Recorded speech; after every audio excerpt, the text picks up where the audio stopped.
So says Shernoff.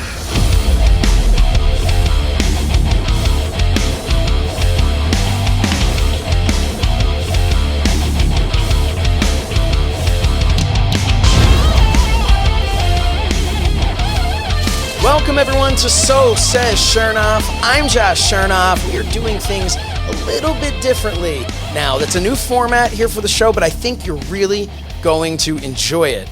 So let's get started, okay? Social media. It's brought us some wonderful moments in wrestling, like that time WWE on Fox planted the thought in your head that The Miz is a Nazi. To that time, a WWE referee more or less proved himself to be one. You know what? That's not fair. He's just a guy who takes a lot of pride in his work. He's a proud boy, if you will. There's been the infuriating post by Nia Jax, most recently saying all these MFs saying I stand with Ukraine couldn't even stand for their own personal rights for 2 years because they were scared to breathe. Boom. And for someone who just a year ago was so concerned about her hole, she must have gotten used to the discomfort with how frequently she shoves her head up there. But then we have fun ones, like Mansoor excitedly proclaiming that when he plays with himself, he's unstoppable.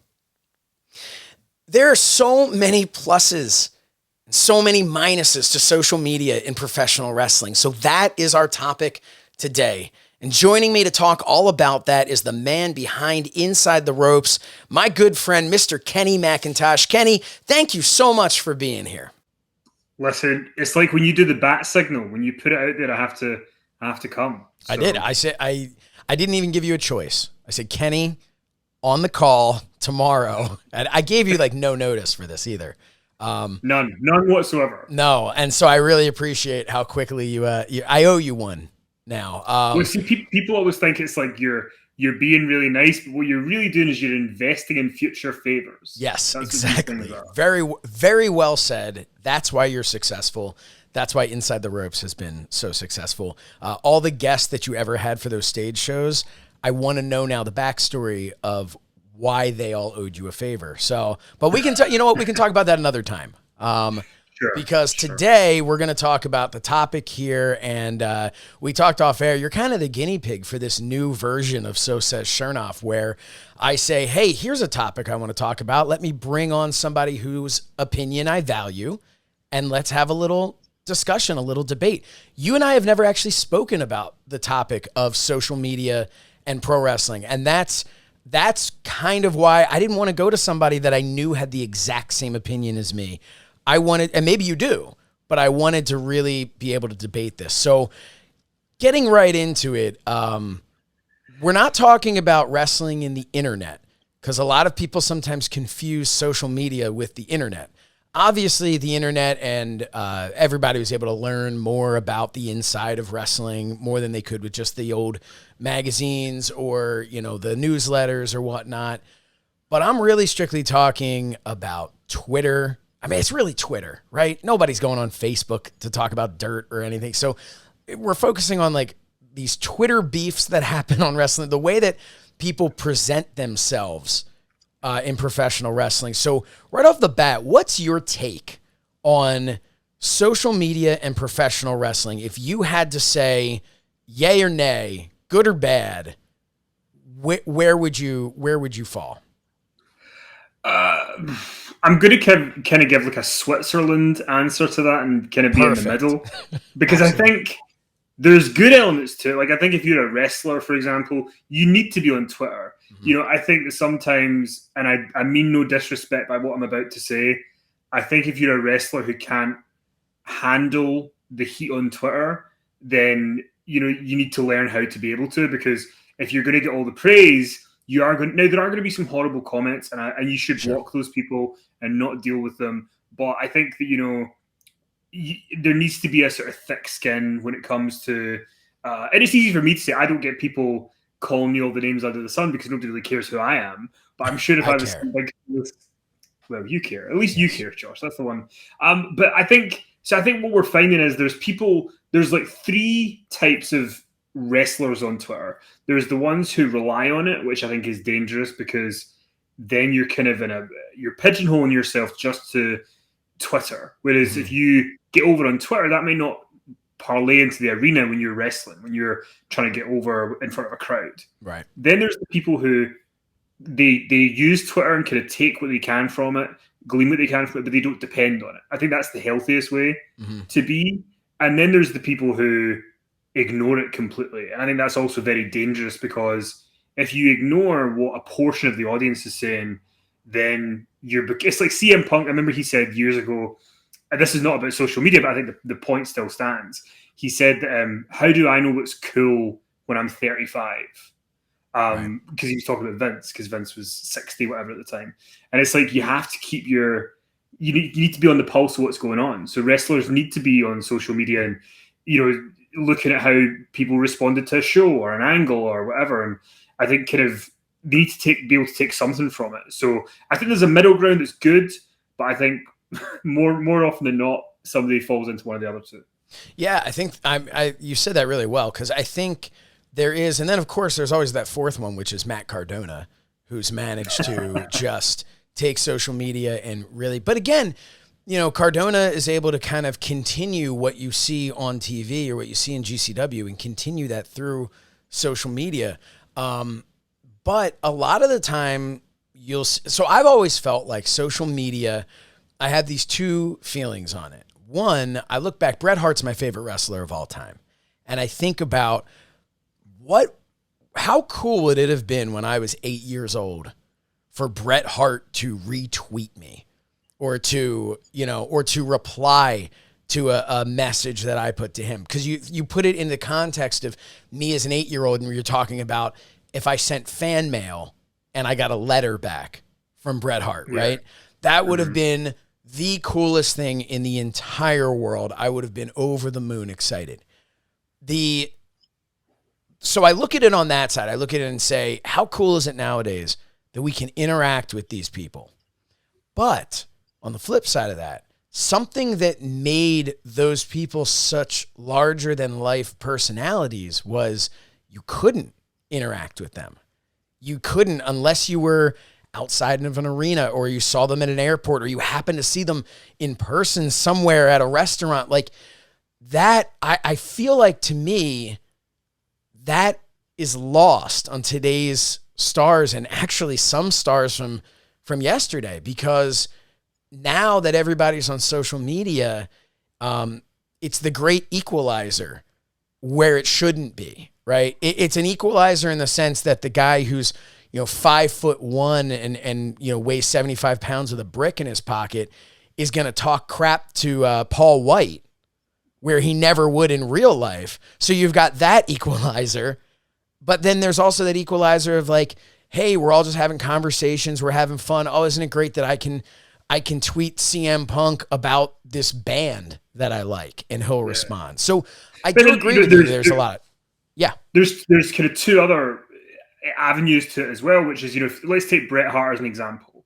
And I'm just using him as an example because he is pretty much perfect. So yes, Bret is not who I'm talking about here. But I think one of the problems nowadays is that we're so, the US mainly is so divided politically. Yes. That when you have wrestlers following certain people, like there was a lot of times where like people, I can't believe this wrestler follows Donald Trump on Twitter. And it's like, when wrestlers start to open themselves up to who they politically lean to, what their opinions are on that kind of stuff, you are alienating part of your audience by showing that.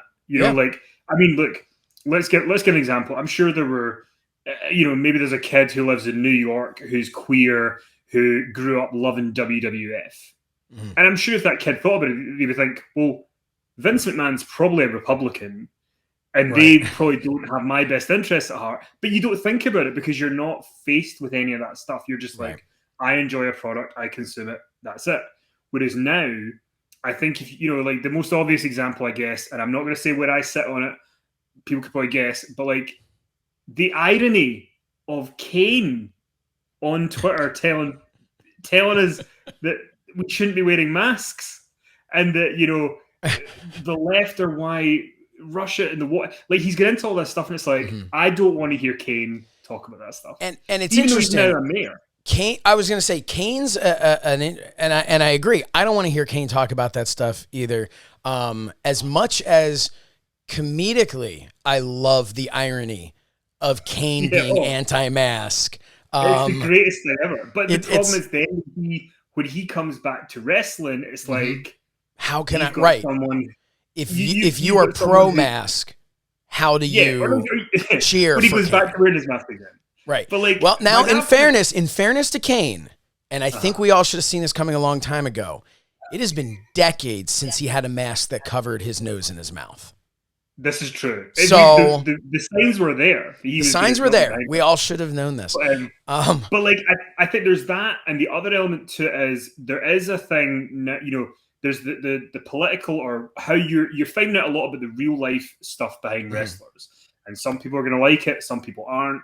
But I don't think you really want to know that stuff, because it's better when you don't. It's like if I go and watch a movie, I don't really want to care about what Robert Pattinson thinks of something. I just want to go, I want to see Batman, and that's it. And that's the end of it. So I think wrestlers need to maybe be more smart about, if I'm on Twitter, even if I'm portraying I am the real life person, you need to kind of play a worked version of your real self so that everyone can kind of enjoy it, because Twitter is a self-promotion tool for wrestlers. Yeah. And again, that goes back to it. It is so important. There have been times where I have looked at that just cesspool of despair that is social media and said, man, why am I here? I want to get off of this thing. I don't want to be, no matter what I'm tweeting, and even if people aren't tweeting at me, I'm seeing these things that just put me in a bad mood, right? These things are just upsetting. And I want to go back to the day where I could kind of have my head in the sand. But the position I'm in right now, I don't know that my career would have gone as far as it has thus far without social media. It's how I got my brand out there, right? It's how people started to learn about me and about this show and about the other shows that I'm doing. So there is that difficult balance. But I do agree with what you're saying, especially the political thing. That has become, especially here in the US, all encompassing. And entertainment, which is what pro wrestling is. And I know there are people who go, I'm a pro wrestler, I'm not a sports entertainer. It's like, well, okay, but you're also still a sports entertainer. You're doing a sport and you're there to entertain. It's why you come out to music. It's why your gear has different patterns on it. You're there to entertain. And entertainment, as far as I'm concerned, entertainment should fall into two different categories. One is where it's something like a daily show or one of those types of things where you're watching someone that you share a political belief with, and they can make you laugh about things that otherwise would make you cry. Or it should be strictly entertainment as an escape from the real world, an escape from whether it's politics, whether it's you're a kid who's being bullied in school, no matter what it is, maybe you have a difficult home life, but you can turn on the TV show, movie, pro wrestling. I truly believe it should be an escape. So that brings us back around to everything we're talking about, which is in pro wrestling, it's different than with a movie, because so often, I remember there was I want to say it was A&E, back in the 90s, did something on pro wrestling. And I remember them showing Ric Flair, and they talked about how, unlike Tom Cruise, who when you meet Tom Cruise, you meet the actor, you don't meet the character he plays.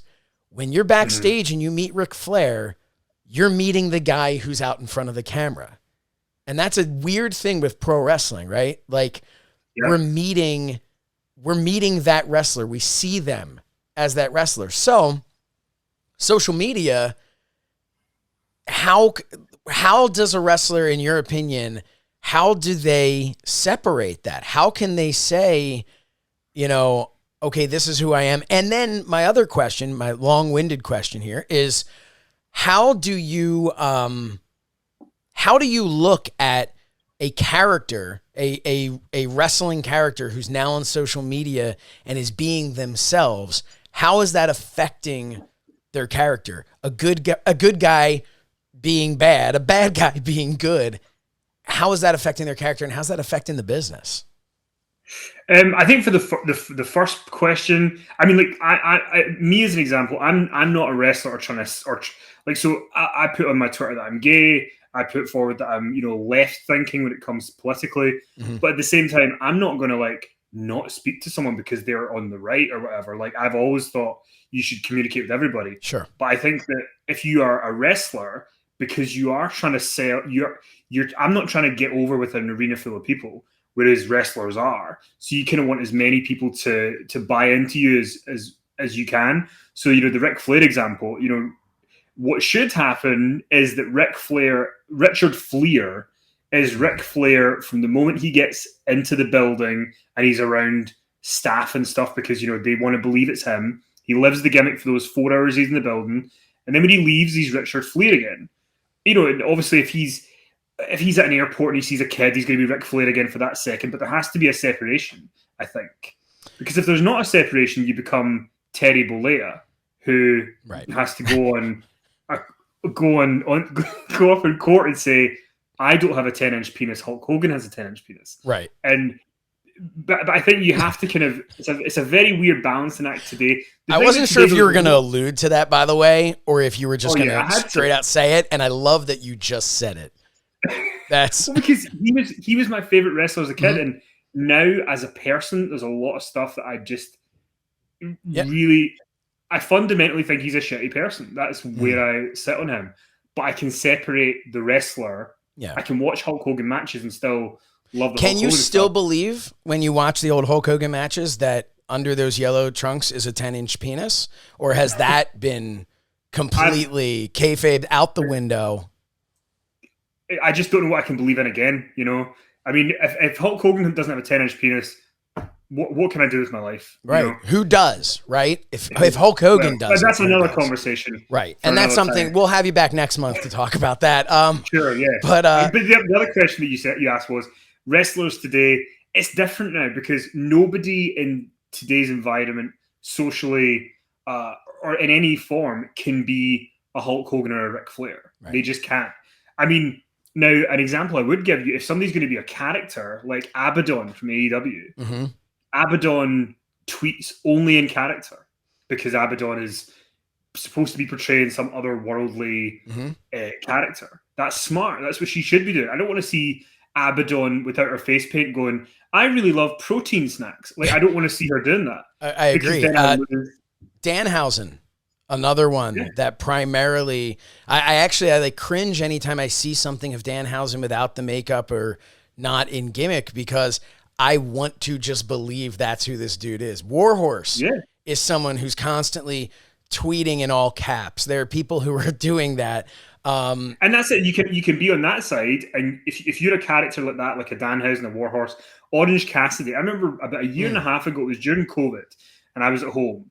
And I used to love watching the Shot of Brandy show that I'm sure she'll bring back at some point. But, she would be drinking with all the wrestlers and making food and stuff. And Orange Cassidy did it completely out of character. And I was like, no, I don't. And he's just like chatting away. And I'd never heard him speak like this. No, before. And you're like, I want a one-word answer from you, pal. Yeah, that's it. Yeah, I want you like soft kicking the plate and stuff. Like, I don't want to see you being. But I think that most people now, the way that they portray a character in wrestling is very easy for them to come out of that and just be a real life person as well. So it's easier for them to navigate social media, but at the same time, they do need to be aware, I think, of how people perceive them. Like, I've got an example, which is a bit of a dark example, but I think it's worth bringing up. So Gabriel Kidd, obviously somebody who at the moment is going through some mental health issues from New Japan. Wish him all the best. But Gabriel Kidd had been on Twitter, and I think that one of his friends had been accused of something in the speaking out movement, and he felt the need to respond to something from somebody. And the person who was messaging him, I saw all the messages. Gabriel Kidd was not the person to take any of this stuff out on. He was just trying to, say about his friend something that he felt. And and there was a little bit of a mob on him, and he basically, essentially had a bit of a breakdown online, and now he's having to take some time away and have kind of refocus himself, and he couldn't be on social media because of that. So I think that there is a lynch mob element to social media, which we should talk about. Yeah. Which is that, it's like you cannot have a nuanced conversation on Twitter. You can have 240 character replies, and that's fine. But to me, it's like, obviously, I 100% believe in the speaking out movement and the victims and all that kind of stuff. Mm-hmm. But I'm not going to debate somebody about an individual case or something like that on Twitter, because there's just no point in doing it. There's no upside to it. So I think that if you're a wrestler, even if you are seeing somebody who you've got a relationship with and somebody's saying something about them, the best thing you can do is call them in real life. Be there for them. Because as soon as you say something on Twitter, you're going to get a portion of people who are going to target you. And if you're not strong enough if you're not thick-skinned enough in that moment to kind of take it, it can really mess with you. And I think that mental health is something that's going to be a real challenge for wrestlers coming up who are maybe not used to dealing with that kind of stuff.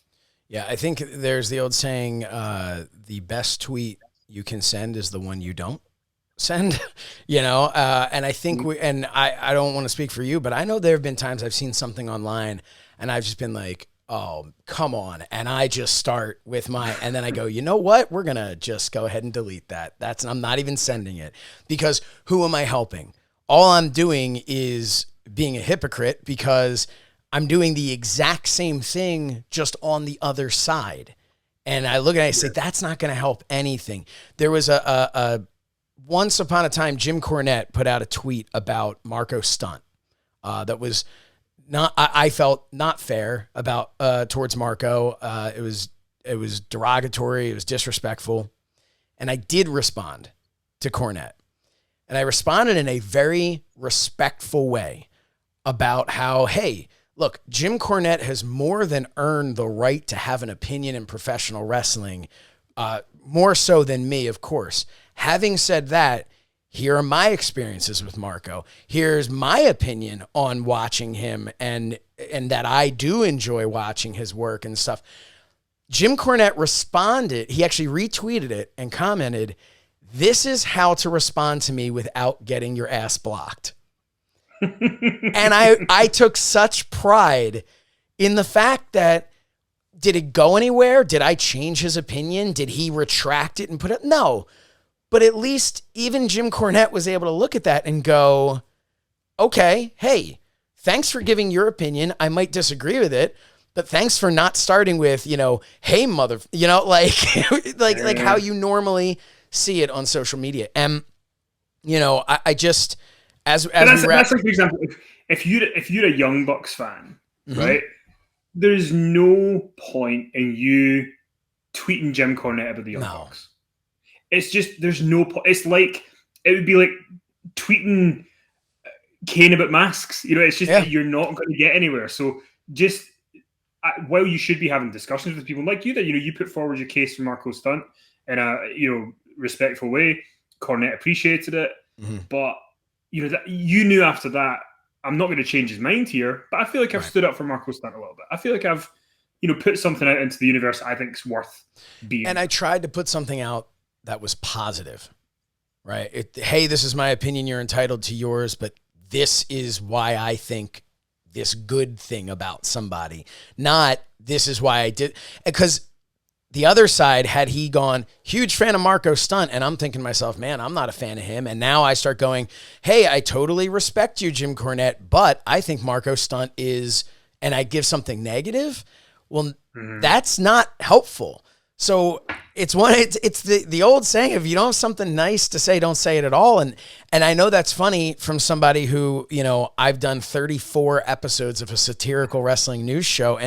But I'll be honest with you, part of why I'm making the shift to something like this, aside from the fact that this is more fun for me and more interesting to me, and I think then it's more interesting to the viewers, but part of it is this kind of battle within myself of, well, my job is to come out here and poke fun at people, a little tongue in cheek, but I kind of don't really want to do that. I also want to be like, hey, can't everybody just be nice to each other and find the positives? And, there's plenty of stuff with, you mentioned the Young Bucks.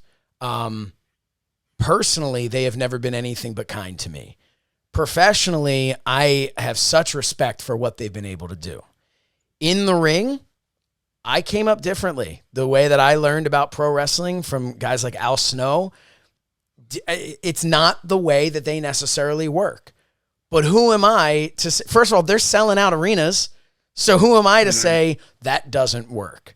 And I also but here's something, and I totally get what you're saying, but I do think that, Twitter is something where a lot of people, whether it's journalists, pundits, fans, or whatever, right, we're there to talk about wrestling. Mm-hmm. And I think you should be well within your right to say, that was kind of crap, what I just watched there.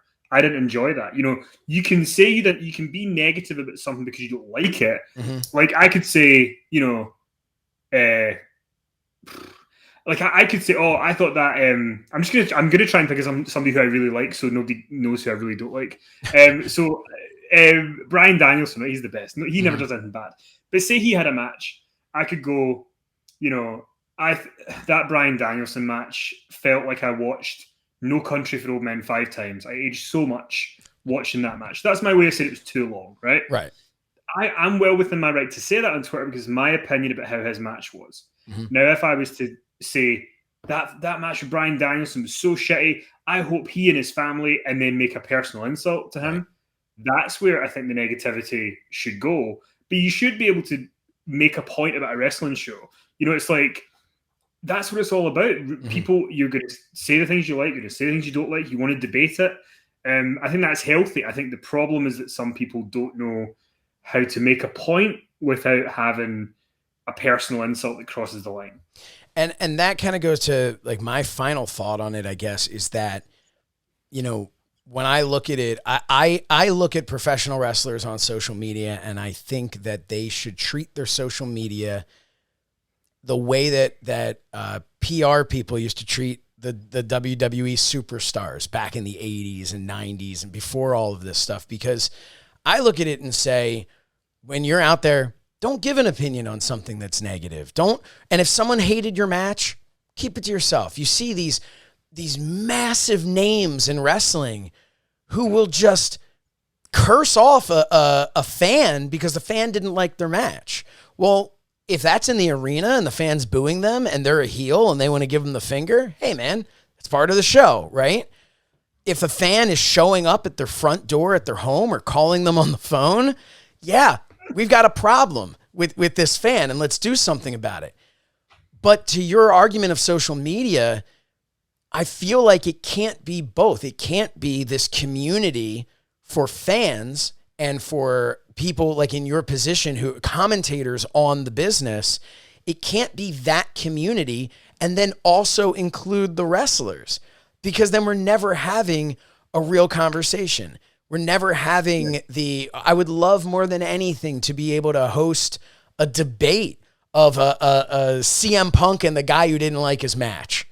And there I am in the middle going, hey, let's have a conversation about it. Why didn't you like it? 9 times out of 10, that fan's going to walk away going, wow, I know nothing. But maybe CM Punk would then have, and I'm using him as an example, but maybe he would then have a different type of respect for the fan's opinion. It's just, you can't find that in the current social media setting. So to me, and I want your opinion before we go here, to me, do you think that professional wrestlers should keep their appearance on social media to that of the same way that they would be expected at a meet and greet on behalf of the company they work for to keep up that type of persona? In an ideal world, yes. I think that's what would be the best course of action. I think the problem is that you're going to have wrestlers who have if Chris Jericho has his social media account, AEW don't own that. He owns that. Right. So I think that he should absolutely be able to promote his band, promote all his stuff. But I do think there needs to be some sort of separation of, the sort of, you're a performer on this app. That's what you're not the real person. You're a performer. Mm-hmm. But I mean, one of the things that I think Twitter especially should do, and I think if they did this, you would see the whole landscape change.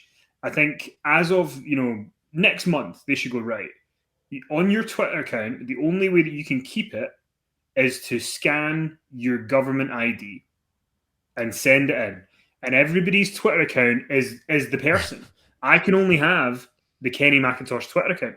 And even if I create, the Wrestling Challenge podcast to look back at all the syndicated shows in the 90s, I'm creating it under my name as well. So my government ID goes under it. Because then if I go and wish a death threat on a wrestler and they make a comment about me, there's accountability. It's me. Yep. And then I have to either face the consequences of whatever it is, because at the moment, if you make a threat to somebody and you get blocked, you can just make a new account with no. And I think if you had that, things would change, because there's an impetus that you can't go too far on Twitter. There's a consequence to that happening. And I think that would be better for, wrestling fans. Like an example that's not to do with wrestlers so much, but there's a really, really lovely young woman in the States, and I know that she had some really horrible things said to her about her physical appearance. I think it was her face, and Sean Ross Sapp and other people had kind of responded to her and, sort of gave her some love and stuff like that. And these people were saying really horrible things to her about something that A, she can't control, B, is untrue, but these people could do it forever because there's no comeuppance to them. So I think that on the non-wrestler end, there should be more of a consequence / criteria for you to have a Twitter account. And on the wrestler side, if I was to name a wrestler who I think has managed to get Twitter perfect, it's Mick Foley. Mick Foley is the perfect Twitter user, because he brings in enough of his own personality and his own views, but he's respectful to others. He, raises money for charities. He talks wrestling. Like, he does it all. And nobody says anything bad about Mick Foley, because he runs his Twitter account in exactly the way that he should. Well said. I feel like we could go on for another couple hours talking about this, because there are so many intricate parts of this topic. But Kenny, I want to thank you so much for coming on the show and talking to me. I am absolutely going to want to have you back one day again to talk some more about this, or maybe some other topics, because you, my friend, you are a wealth of knowledge, and I appreciate you taking the time to be on my little show here. Well, look, I've got back here, I've got the bat signal. There it is. It's here. So if it lights up, I know you're calling again. But no, thanks for having me. I hope that we've managed to say some stuff that people, either agree with or let us know. Like, happy to have a chat on Twitter about it. Yeah. At So Says Shernoff. And where are you? I'm at Kenny MCITR. It used to be Kenny MC and then the year of my birth. But the year of my birth is no longer something I want to publicize. Oh, okay. I thought maybe you then said some really terrible things online and it got shut down. You had to create a new account. So. Oh, who could be bothered starting again, who could be... I would, if my account got shut down for some reason, I'd just go, all right, I'm done. That's it. Yeah, I'm not doing this again. Yep. Can you imagine going on again? You're like, I'm at 20 followers again. And then, because this is the other thing, and this is, I think I'm guilty of doing this, and I think everybody is guilty of doing this. One last thing, sorry. No, hey. Sometimes there's like a natural instinct to go, oh God, I didn't get as many likes on that tweet that I thought was really good, or I don't have as many followers as I would hope to have. Yeah, that's natural, but just don't let it get to you. You have to it's like me. Like, for example, there's people who I know who have way bigger Twitter followings than me, who struggle more in real life day to day to make ends meet than I do. It's like, Twitter's not real. No, it's just part of the online presence. Well, thank you for coming here and hopefully helping some people to understand social media a little bit more. And I hope some wrestlers, or aspiring wrestlers at least, are watching this and are saying to themselves, maybe I should think about how I'm doing this. But Kenny McIntosh, of course, you can find him with all things Inside the Ropes. Thank you so much again. We will be right back.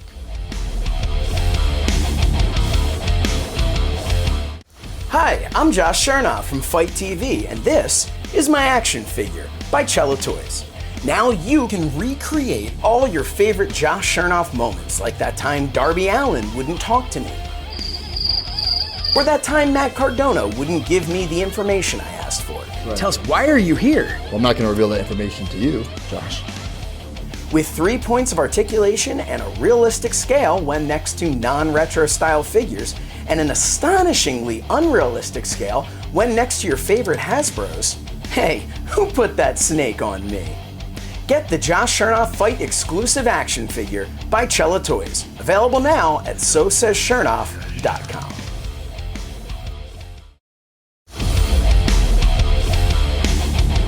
Welcome back to the show. Thank you again to Kenny McIntosh for taking the time to talk with me today, especially with this being a new format for the show. I really appreciate it. Make sure you check him out at Inside the Ropes. But, man, I just want to say, I hope that this has helped you. If you're a fan on social media or even a wrestler, I hope this is giving you something to think about, at least.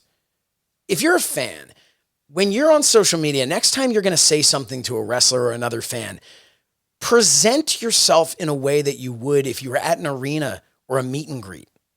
And if you're a wrestler, the next time you go on social media, present yourself the way that you would if you were walking through the curtain. There is a reason that WWE calls the wrestlers superstars. And it's not just because of what Vince McMahon said on Pat McAfee about how everyone can be a wrestler, but only a few can be WWE superstars. That's part of it. There's branding there, of course. But it's because being a superstar, being a professional wrestler allows you to be larger than life. And that's what we all want to see in entertainment, in pro wrestling and all entertainment. We want to see something that is larger than life, something that helps us escape, something that allows us to forget about our problems. And boy, are there a lot of problems. And you can go on all other parts of social media to find out about those problems. Let's not bring it into the world and community of professional wrestling. That's it for us here. Make sure to follow me on social media at So Says Shernoff. Of course, the show is at Shernoff Show.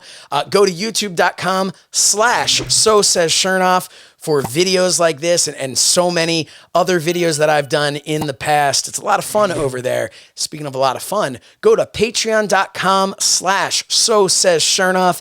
We have like a $1.99 tier that gets you this show early, but we have so much more. Behind the scenes trips to GCW at the Hammerstein, behind the scenes trips to my return to OVW. There's a lot of fun over there. And of course, on Fight, you're here. Check out our newest show on Fight, Talking with Friends. It's me and my friends talking about wrestling. If you like this, you're going to love that.